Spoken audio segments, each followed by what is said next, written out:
when I was running the Amazon business on my own, it's like I was still drinking, having bad habits.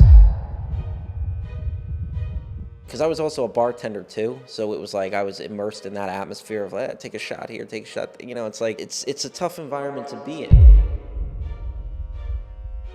It didn't align with my vision and my goals. And one of the most pivotal things is,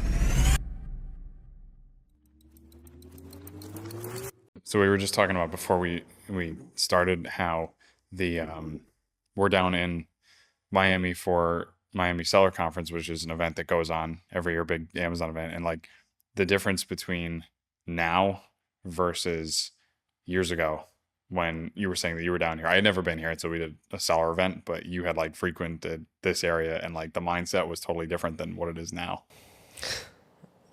yeah, wow. You know, when I used to come to Miami, really anywhere, vacation, whatever it was like, where can I find the club? Where can I find, the party scene, alcohol, girls? It was like, now when I come to a place like this, it's like, where can I surround myself with people who are going to make me better and make me And successful? it's like, when can I find 10 minutes to break away to answer a couple of emails that I didn't get to earlier? Like, but it's like the same, like we were just saying about dopamine, and like it's a different, because like to be fair, like I was never really um, into that stuff, like the club type of vibe, right? But like I get it from a dopamine standpoint. But it's both, they're both dopamine. Yeah. It's like now I get my dopamine hit out of doing hard tasks like for work or accomplishing a project or working out or whatever it is, versus then I got my dopamine from instant gratification things that you feel like complete shit after, right?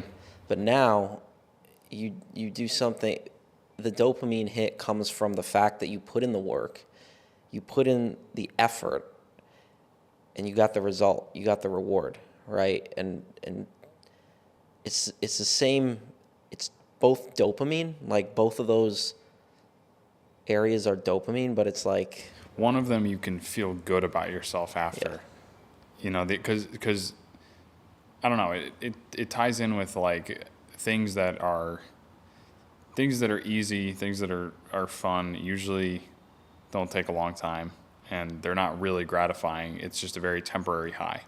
and I mean, especially it's like, we're in Miami right now, but which is a very, it's like you're surrounded with such, everybody's superficial, right?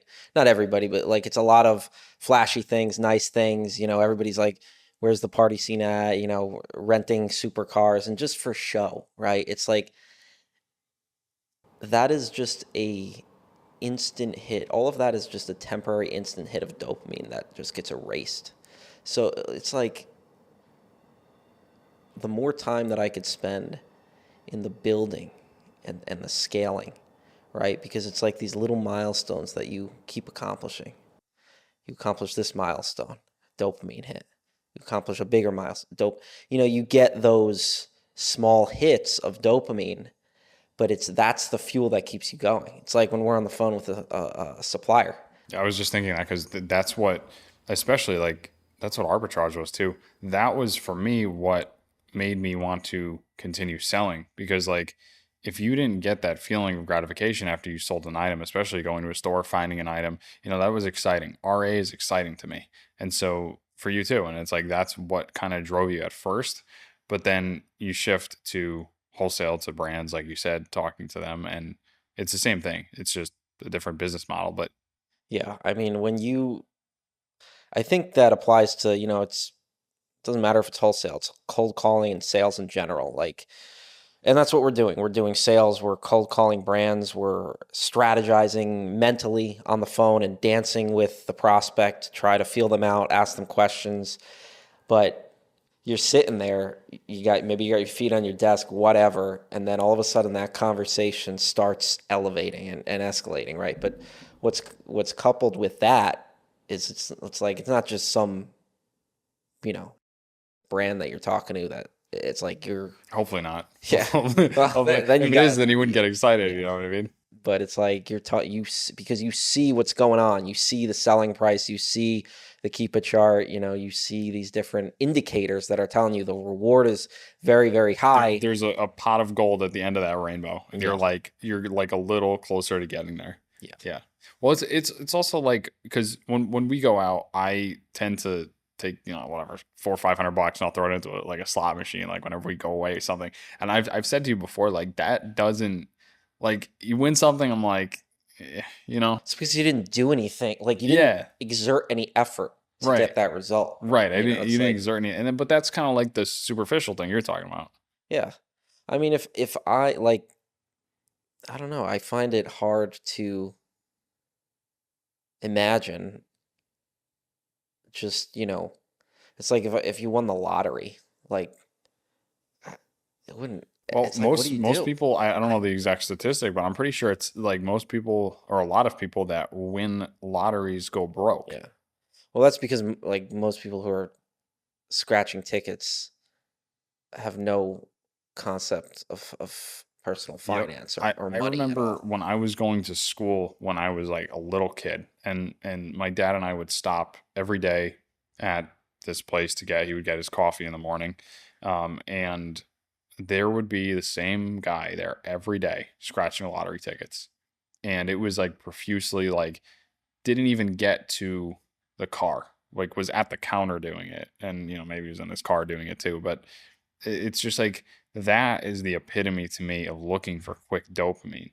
And you could ask that person, you think you're gonna win? And they're gonna be like, no. Yeah, and that I mean, I was a bartender for years, and there was like back when I bartended in college, there was a Keno machine at the bar. You ever seen like one of those Keno machines? Yeah, yeah. It's like you're literally Yes, betting yeah, I know on what you're talking about. numbers. Yep. It's like betting on horses. Like Yeah. it's like there's no shot. Like the percentage, your percentages are just like completely. And these people, they would come in, they would come into the bar, they would run their Keno tickets, and they would sit there, and they have a beer. They run their Keno ticket, have a beer, get up, smoke a cigarette. It's like, But it's like the unwillingness to do the things that are going to provide the true gratification and the long term stuff, which is like you could do whatever. Like if you're working out, like it's something we're both passionate about, like you can do that and get your dopamine over time, or you can, do something in business. But anything that's short term like that, it's just easy. And I think that's why people do it. And that's why people have a hard time doing the stuff that actually takes a long time to build. yeah, well, I think that a lot of people are, not really, they're not even, they haven't even properly wired their brain to even think about doing something that's like hard like that, right? It's just when you operate in that mindset and mentality of like, and you just have these terrible habits of drinking, of, nobody's saying you can't have a drink every now and then. Nobody's saying you can't have a smoke every now and then. Like, but when you perpetuate this, You make it part of your personality. It's part of your personality at a certain point. it gets like indoctrinated into you and what you do. So it's like, How did you, I mean, because I guess it's different for everyone, but how did you start to develop that? yeah, I mean, it was actually pretty pivotal for me. And it was a very distinct time in my life when I shifted my mindset. Because even when I was running the Amazon business, like when we were working together, like, and even before we knew each other, when I was running the Amazon business on my own, it's like I was still drinking, having bad habits, right? And something just didn't vibe, right? Because it was like I would run the Amazon business and you know, I would be working towards my goals and achieving my goals, but it was like this dead weight on the side on the weekends where it was like, because I was also a bartender too, so it was like I was immersed in that atmosphere of take a shot here, take a shot. It's like That's tough to be around. it's a tough environment to be in, right? It was fun for the time, but it became this dead weight where it's just these bad habits, right? You wake up, you're hungover. It didn't align with my vision and my goals, right? And one of the most pivotal things is surrounding myself with better people, high level thinkers, entrepreneurs, reading, right? Consuming better information because it's all in here. You know what I mean? It's like that was really probably about a couple of years ago is when I pretty much went sober, and I just Yeah, I'd like try and convince you to have a drink every once in a while. yeah, It's yeah, I mean, you are a like you and everyone else and me, the byproduct of the people that we spend the most time around. And that's something that one of the things I have learned just getting older is that that impact is like you can't that it's understated. Like the impact that that has on you as a person. I mean, and we can think back of the people that you and I have known just in our lives personally, and how much of an impact that that has had on us for better or for worse. And so, making a conscious decision to not only surround yourself with the right people, but like making it a conscious thought to when you're introducing a new relationship into your life, regardless of what that type of relationship is, like how is that going to affect me, positive or negative? yeah. It's huge. I mean, your circle and who you surround yourself with, and anyone watching this or anyone, looking to maybe get into entrepreneurship, it's like, it's really not for everyone. It's like, it's a very lonely path, entrepreneurship. Like, I really highly would, like, for a lot of people, I wouldn't recommend it. It's a lonely path for sure. But if you're working towards achieving whatever it is you're looking to achieve in entrepreneurship, but you're continually held down by this dead weight. Maybe it's bad habits or people from, maybe that don't really, their vision doesn't align with yours, or they, um, you know, make fun of you, or, like when you surround yourself with that, it's literally, quite literally, a dead weight, and you just have to cut that dead And weight. those people are like in most cases, I don't know, maybe they are, but like in most cases, they're not a bad No, they're person. not bad people. It's just that they don't understand, or they're not even in the frame of They don't thinking. understand. And when you're an entrepreneur, like if you are an entrepreneur, because I really think that that is something that is like it's almost genetic, I think. And if you are an entrepreneur naturally, you are going to be an entrepreneur regardless. And so you can either fight that tendency to do that, I guess, all your life and be miserable in your job, or you can lean into it more. But leaning into it more and also holding on to those bad habits and things like that, they're conflicting. They don't work. And so you can fight your natural tendency to do that, or you can do it incorrectly, or you could take the third option, which is to really just dive into immersing yourself positively. Yeah, but entrepreneurship is, it's a lonely road, but I think that like most people have a hard time delaying gratification, very hard time, which goes back to exactly what we were saying. If you need to be able to just delay gratification for months, years, and decades. And the longer you delay gratification, the more successful you're going to be, and the more fruits that you're going to see from your labor. The So you're longer you're telling able me to delay if I gratification. buy a lottery ticket and then I scratch it off 10 years from now, I have a better shot. Maybe not in that game, but like I didn't even get it. That's like you didn't do anything to get there. But yeah, no, I get what you're saying. Yeah, Yeah, it's just I anything mean, you put effort into. Yeah. Yeah. yeah, It's something that for me, like my upbringing was, I feel like I had because of my dad, just, I don't want to even say responsibility put on me at a young age, but there was a lot of seriousness at a young age.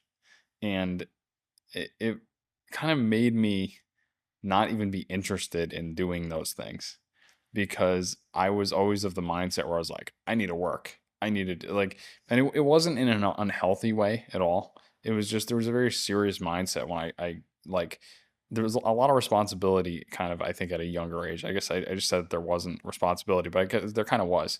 Like there was an high expectation to do things a certain way. And I'm grateful for that because I didn't really get into anything that was nefarious, I guess. But I don't Yeah. know. For me, and I've told you, I have a non-addictive personality. Yeah, me too. I very much so have a non-addictive personality, but I do things in the extreme. So it's like Yeah, you too. if I'm It's doing, like crazy. even Yeah. if it's like if it's something good, or if back when I was, having these vices, it was like it's to the extreme, and it's just it's one thing or it's another. And I'm not so like that as much. I dedicate myself to stuff, but yeah, you're like, I mean, I know it firsthand because I know you. So it's like I see it in real time. And it's like when like we're doing stuff, I'm like, I thought I was in this, like dedicated to it. I'm trying to keep up because like you're going nuts, you know what I mean? It's just balls yeah, to the and I wall. think that I don't know what it is that drives that, but I think a lot of entrepreneurs have that. It's like this thing in your head where it's almost like you don't feel like doing something, but it's like, I got to do it. It's Mm. just, there's some tick. It's like a tick in the back of your head saying, like, I got to do this. I got to do more. I just, a little bit more. But a little bit more leads to more gratification though. Like I don't think any of I mean maybe we do, I don't know. Like we love the process, but I don't think any of us if there were no rewards for being in business or being an entrepreneur, I don't know that any of us would do it because at that rate it's just you're working for the sake of working. And you only learn to love the process when there is again the pot of gold at the end of the rainbow. The passion follows the progress. Yeah. So it's like, and I've talked about this before, where it's like, you need to, somebody, like I used to think that I wanted to be a personal trainer. I used to like love fitness and stuff, but for me, that was not something that I was really going to monetize. And plenty of people do, right? But it wasn't something that I really saw a path to monetization for me, right? I like to work out, I enjoy working out, but you need to find the perfect thing for you that can make money and add value to society, but also something that you can derive fulfillment from. And I didn't use the word passion because I didn't wake up one day and I'm like, oh, I'm passionate to sell name brand products on Amazon, right? Like, who says that? So you have a success, a small success in the beginning. It's like, oh, this works. You're proving the concept. Then things start turning, right? The gears start turning. It's like, oh, that one works too, right? Yeah. Close an account. Look at that. So what's happening is you're wiring your brain as you're working through these progressions because you didn't even know you were capable of, you took this risk. You didn't know you were capable of doing it. You probably had some self-doubt along the way, but the reward reinforced that positivity, reinforced the progress. So it's like you get the passion from making the progress.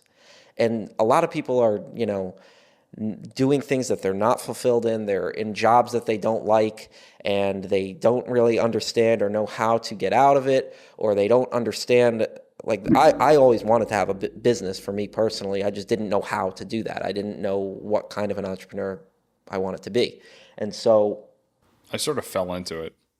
Like I kind of just it was kind of like it was like my default, my factory reset. Like that was kind of what it was. Like I wasn't planning on it. I was not planning on it, but like my entire family is business people. So they all pretty much have their own business. So it's kind of felt natural. I grew up around it. Um, but yeah, it wasn't really in the plan for me. It was just kind of happened. So, yeah, but but now it's like I can't even imagine. I can't even imagine because again, like use the word fulfillment. Fulfillment is just kind of a synonym for dopamine when it comes to this. Like just going back to what we said before, it's kind of the same thing. It's just I guess more of it's a just kind of a different word for it. But getting fulfillment, getting your dopamine out of that, and not only that, but for me, I value the time, freedom, and flexibility.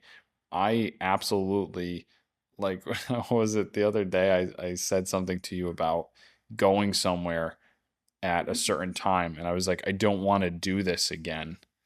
or I think it was like you're talking about jujitsu or something, or like kickboxing or something like that. And I was like, I wouldn't want to go do that stuff again because I used to do kind of some stuff when I was younger. I was like, because I don't want it to lock me into I got to go here 5 o'clock every week at this time. And it's such an extreme view, but it's like how I feel about. I don't want to report to a job. I don't want to report to anyone. I want to get my fulfillment, my dopamine out of what I want to do on my schedule and be able to do whatever I want and see my family and see my friends and make my own schedule, make my own life. Yeah, and that's the thing is that sometimes I find that I need to check myself in constantly the drive to constantly do more and achieve more and get more and acquire more and make more money. Like sometimes I need to just slow it down and just have the gratitude for that. Have the gratitude for the fact that I don't have to wake up and pack my lunch and go to work, right? Have gratitude for the fact that if I wanted to, 10 o'clock in the morning, I could go to the gym. 2 o'clock in the afternoon, I could go out to lunch with my friend, family, whatever. Like the freedom of time is by far the most powerful element of being a successful entrepreneur.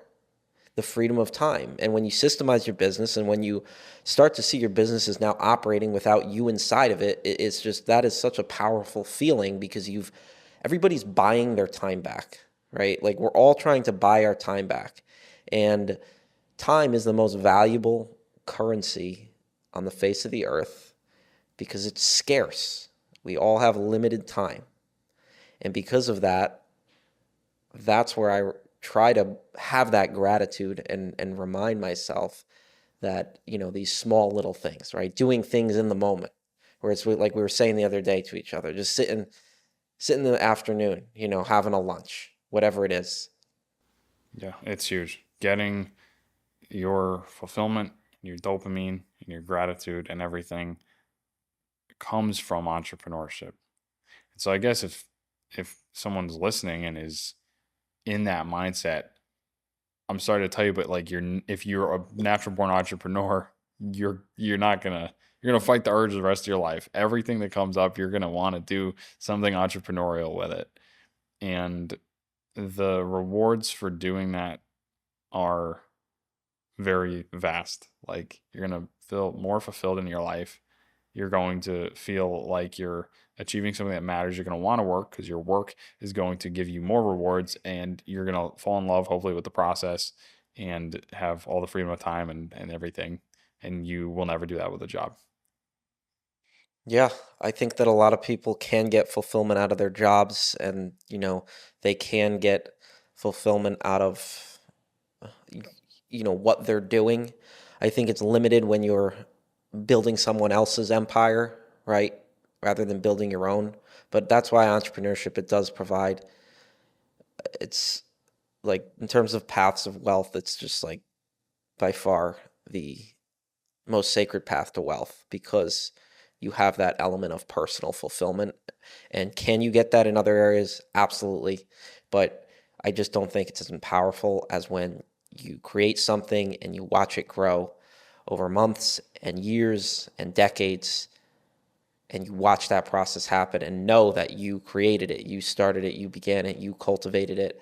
And I just don't think there's anything more powerful, So with that being said, Don't build someone else's empire, build your own. don't build someone else's empire, but also you're not going to have that passion until you start the progress, right? Until you have to actually immerse yourself in that process and then the passion will follow it.